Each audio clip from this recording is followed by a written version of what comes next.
আল্লাহ বলেন কোনো দিকে যাইও না, তুমি এই সব গুনাহ নিয়ে হতাশ না হয়ে আমি আল্লাহর কাছে আসো, আমার রহমত থেকে তুমি নিরাশ হইও না। আমি আল্লাহ ওয়াদা দিলাম সমস্ত গুনাহ আমি মাফ করে দেব, তুমি আমার কাছে আসো। কত গুনাহ?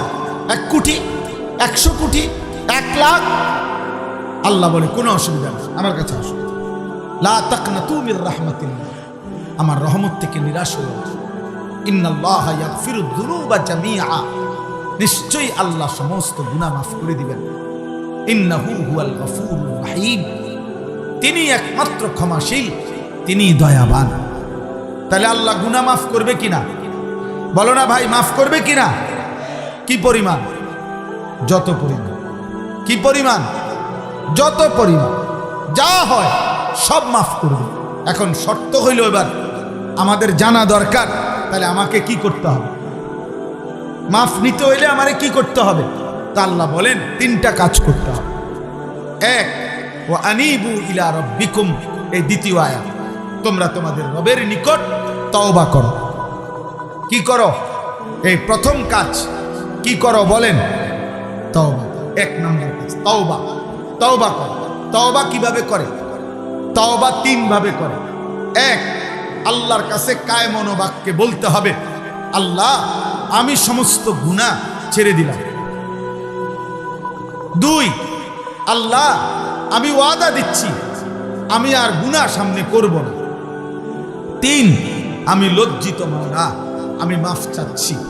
আল্লাহ বলেন এই 3টাই যদি দিল থেকে হয়, বাস্তবিক অর্থে হয়, তো আমি আল্লাহ ওয়াদা দিলাম আসমান পর্যন্ত যদি গুনাহ হয় আর তওবা যদি ঠিকমতো হয় আমি মাফ করে দেব।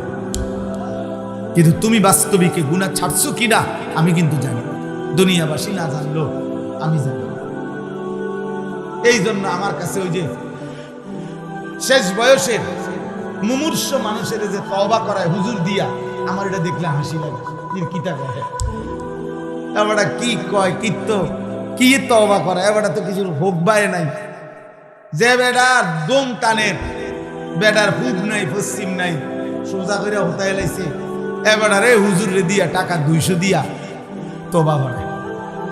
ইমাম সাহেব টাকা 200 দিয়া এই 60 বছর যে টানা বিড়ি খাইছে এটা মাফ করাইবে। এরপরে 60 বছরের সুদ, কিস্তি, টেলিভিশনে যে নাচ গান দেখছে, কথায় কথায় যে গালি দিত, এত সিটারি বাটপারি, এই টাকা 200 দিয়া এই ইমাম সাহেব এবারে তওবা পড়াইয়া বেহেশত দিব। আর ইমাম সাহেবের এই এত কম টাকা দিয়া কেমনে উনি তওবা করাইয়া বেহেশত দিবে? না না, আমি এটি বুঝে কুলাইলাম না।